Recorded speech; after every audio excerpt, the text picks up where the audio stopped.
everybody, and welcome back to Playing with Pennies. My name is Amanda, and this will be my second video, and it's going to be my September 9th paycheck, or my first paycheck of September budget with me. So let's jump right into it. Let me turn this sideways. Can you guys see that all right? Sorry, there's a glare on my phone. Yes, you can see that. Okay. Let me move it up a bit. All right, for my paycheck, I am budgeting $1,025. Sorry if you can hear that. There are kids playing outside, and my AC just kicked on, and it's a very loud AC unit for this apartment. For rollover from August, I'm not anticipating anything. I will probably have rollover, but I am also going to Chicago over Labor Day weekend, which is just a couple days from now. So I may or may not have anything after that trip. I've already budgeted for it. If you're interested in seeing the budget and spending videos, spending check-in video for my Chicago trip, please just let me know and I'll see if I can figure out how to make that video. So for my monthly expenses, I have cut them in half, or tried my best to cut them in half, so that each paycheck gets pretty much the same amount to cover, and I'm not left with like $915 worth of rent for one paycheck. That clearly would not work. I'd have no gas money, no food money, and I wouldn't be able to cover my other bills. So I've split everything in half, and for rent, I'm budgeting $457.50. And what will happen with this is I'll actually throw this money, once I get paid, into a savings account labeled rent. So I know this is designated for rent. So I have like a bucket system at my credit union, and that's how I budget. And then utilities, they have their own bucket, and I will be throwing $112.50 at utilities. This is my first month at this apartment, so I'm not entirely sure what my utilities will be, but I did budget, I believe, $225 divided by 2. Yes, I just divided everything by half, basically, as best I could. So my loan, which is just a personal loan, is getting $80, and I'm rounding up for this one. This is only $159.40, but 159 is close enough to 160, so here we are.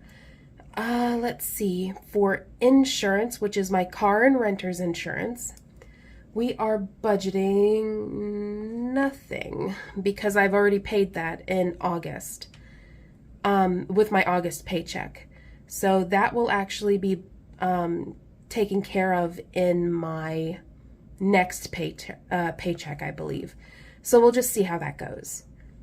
For both of my Capital Ones, I pay more than the minimum plus interest. So I'm going to budget for this one $25. And then for the second Capital One card, $102. And then for AT&T, which is AT&T Fiber at my apartment, I'm going to budget $32. And that $32 is actually rounded. Like I said, I round pretty much everything, but the $32 would make $64 and after both halves come together. And it's only $62.29 for my internet. So whatever I don't spend will go into savings or towards more debt payments or rollover, whatever I decide to use it for. So my total for that is, and I've done this math already, $809. So, oh, I forgot to fill this part in. $1,025. Pretty simple math. No math, in fact. All right, now we're going to worry about our variable expenses. So for groceries, I've budgeted a total of $300, so $150 per 2 weeks. Then with dining out, I try not to dine out, but I do end up getting pizza or something like once a week, almost every single week. I'll get pizza, or I'll forget my lunch, or I'm unable to make my lunch, so I just order DoorDash or something. So for dining out, I believe yes, 60. Sorry, I thought I was looking at my gas numbers and I'm like, that's not right. Gas is only 30. And gas is 30 because for 2 weeks I went maybe 70 miles in 2 weeks. Like the last time I filled up, I put less than $30 in it, and it was an entire month and I still had just under half a tank of gas. I mean, I was doing incredibly well. So, and that's because I moved to the city recently, or big town, not city.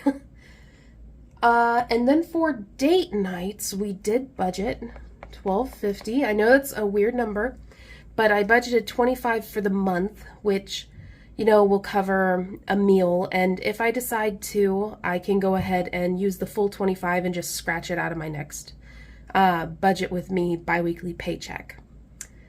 Then for health, I don't anticipate anything. For allowance, we're gonna do, is that, yes. Oop, hate it when it does that. $37.50. And then for giving, we aren't doing anything. And what happened to my, oh, hold on. There we go. I wonder, that line jumped up on me. I didn't do that on purpose. $37.50. Nothing for giving. And then miscellaneous is getting $25 for the next 2 weeks. So if you add up all of my expenses, variable expenses, we're looking at $315. So if we do that math, 1025 minus 809 minus 315, we are left with negative $99. Now, so we are clear, I do anticipate having some sort of secondary income, or a way to subsidize. Is subsidize the right word? I work for a bank, I should know this word. Anyway, some way to cash flow that $99. So we'll be fine. Like, I'll be fine. Everything's good. That's just how the cookie crumbled this particular paycheck, is that negative $99. It's ugly, but it's real life at the same time. So that's pretty much it for this budget with me.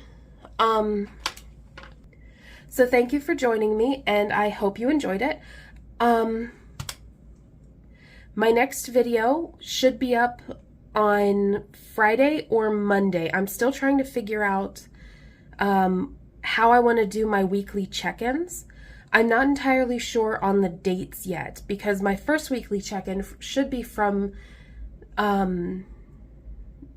like 9/4 to 9/10. Yes, because I check in on Sundays. So I need to figure that out still. I haven't done weekly check-ins in so long. I've been just digitally weekly checking in with myself. Like, if that makes sense. I check on myself on a daily basis, so I don't have to do a weekly check-in. But I really need to start doing a weekly check-in for these bi-weekly budgets, just to get a better idea of what I'm actually spending per week. Because when I just look at what I spend per day, it's so easy to go over on the budget. So thank you so much for joining me in this video, and I hope you stick around for the next one. Hit subscribe, hit like, do all the things that feel good. See ya!